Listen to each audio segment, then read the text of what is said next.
ഭിന്നശേഷിക്കാർ, differently abled persons നമുക്കിടയിൽ ഏറെ ശ്രദ്ധയും പരിഗണനയും അർഹിക്കുന്ന വിഭാഗമാണ് ഇവർ.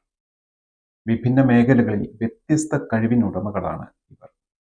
എങ്കിലും നമുക്കിടയിൽ സ്വതന്ത്രമായി ഇടപെടാനാകാതെ, ആശയവിനിമയം നടത്താനാകാതെ, പരസഹായം ആവശ്യമായ ദൈന്യമുഖങ്ങളാണ് ഇവർ.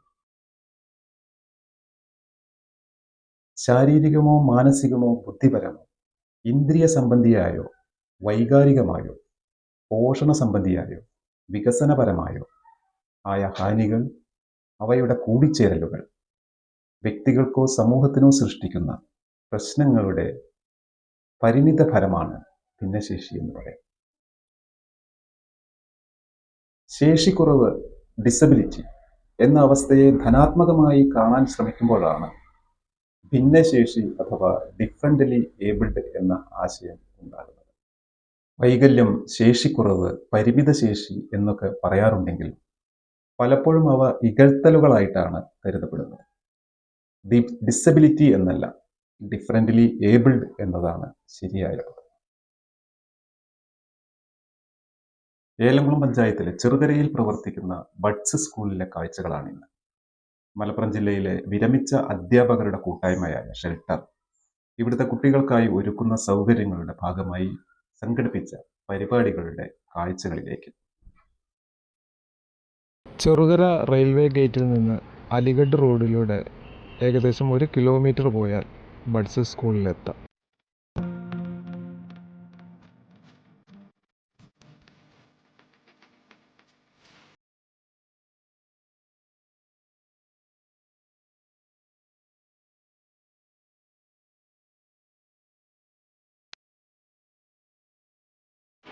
അതെ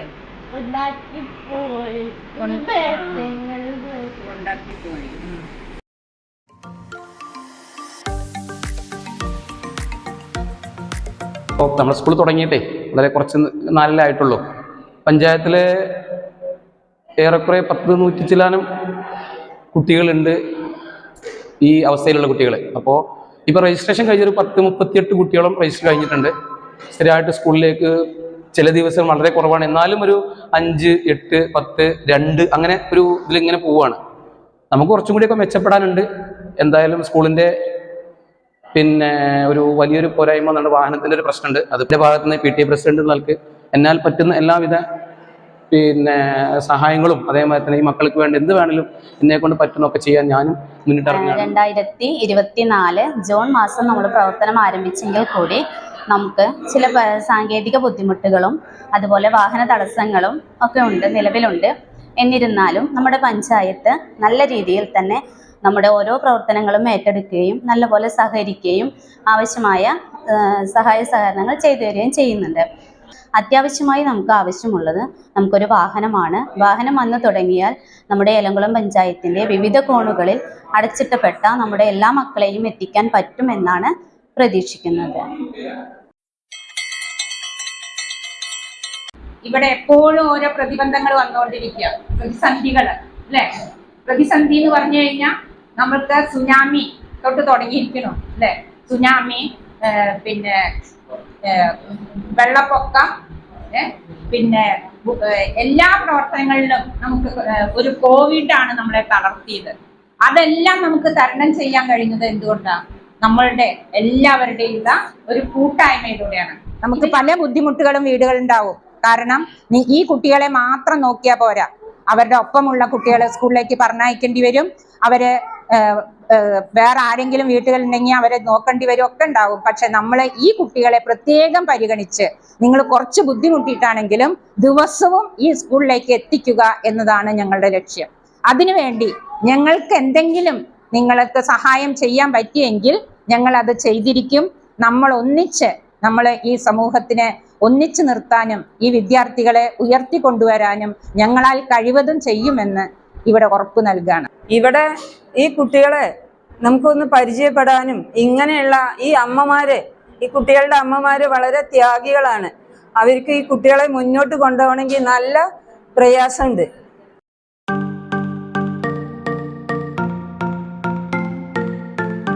അതുകൊണ്ടാണ് സ്കൂളിൽ വരുമ്പം സ്കൂളിന്റെ കുറെ ചിട്ടകളും അവർക്ക് പഠിയും, കുറെ കാര്യങ്ങളും പഠിയും. പിന്നെ അതുപോലെ തന്നെ അവർ വളർന്നു വരുമ്പോഴേ അവർ തമ്മിലുള്ളൊരു സ്നേഹബന്ധം അത് ഭയങ്കരമാണ്.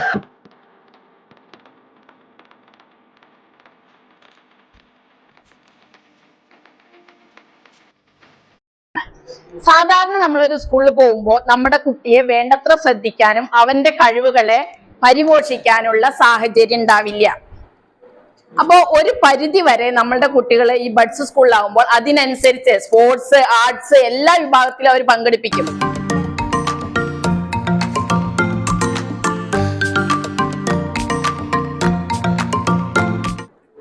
എന്തെങ്കിലും കാര്യം നമുക്ക് കുറേ കാര്യങ്ങൾ നമ്മൾ ചെയ്യുന്നുണ്ട്, കുട്ടികൾ ചെയ്യുന്നുണ്ട്. അപ്പൊ അതിൽ നിന്ന് നമുക്ക് പറയാൻ തോന്നുന്ന ഒരു കാര്യം, കുട്ടികളോട് നീ അത് ചെയ്തല്ലോ, നമുക്ക് നല്ല സന്തോഷമായി എന്നുള്ള കാര്യം നമ്മൾ തന്നെ അവരോട് വാക്കുകൾ കൊണ്ട് പറയാം.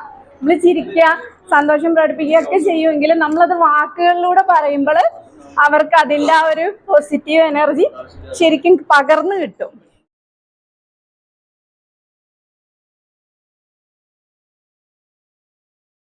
പച്ചപ്പട്ടിന്റെ ജാക്കറ്റുമിട്ടു കുട്ടിത്തെങ്ങിന്റെ പട്ടമേൽ കാത്തിരിക്കുന്നതെന്തിനോ തത്തെ, കാത്തിരിക്കുന്നു നിന്നെ ഞാൻ. കാറ്റിലാ പട്ടയാടുമ്പോൾ നീന കൊട്ടുമേ പേടിയില്ലെന്നോ.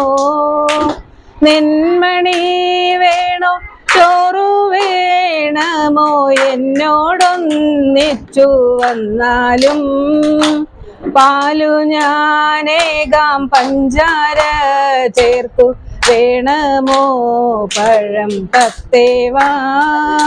തത്തമ്മേ പൂച്ച തത്തമ്മേ പൂച്ച എന്നേറ്റു പാടാനിങ്ങുവാ. എത്ര കാലം കാത്തിരുന്നു കാത്തിരുന്നു വന്നു കാണുവാ. എത്ര കാലം കാത്തിരുന്നു വന്നു. എന്റെ മനവാട്ടി പെണ്ണാണല്ലോ, എന്റെ മനവാട്ടി പെണ്ണാണല്ലോ.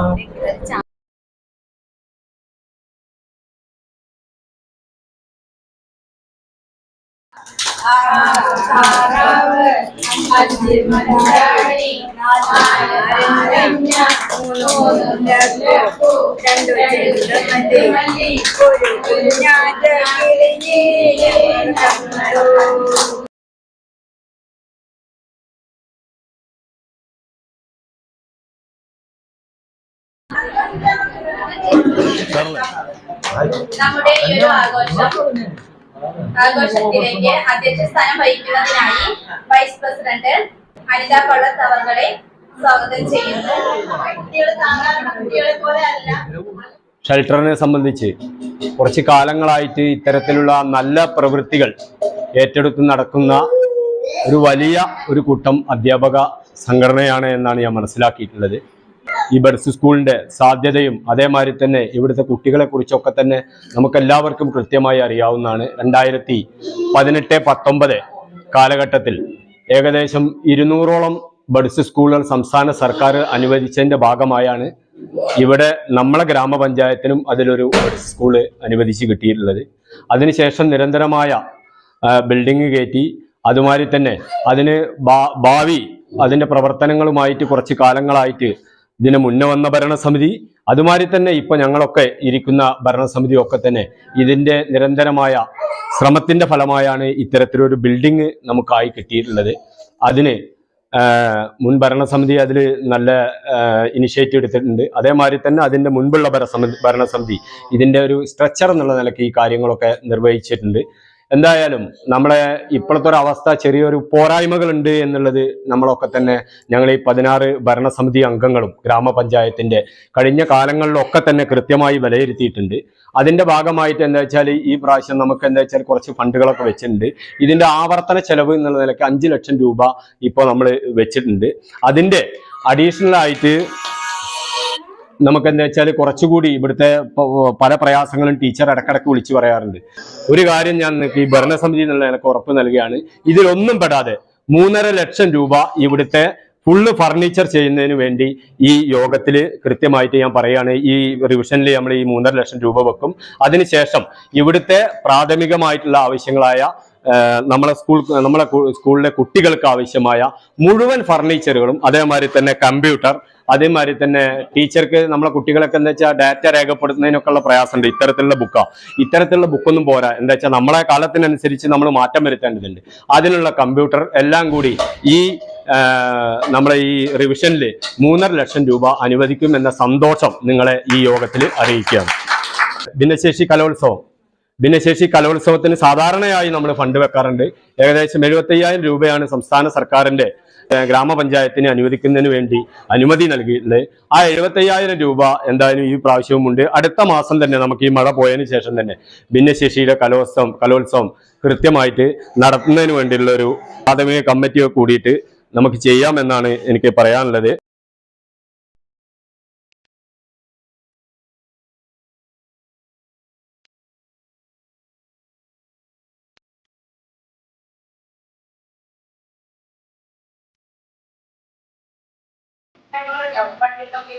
അതുപോലെ നമ്മുടെ കുട്ടികൾക്ക് പഠിത്ത സൗകര്യങ്ങളുടെ എല്ലാം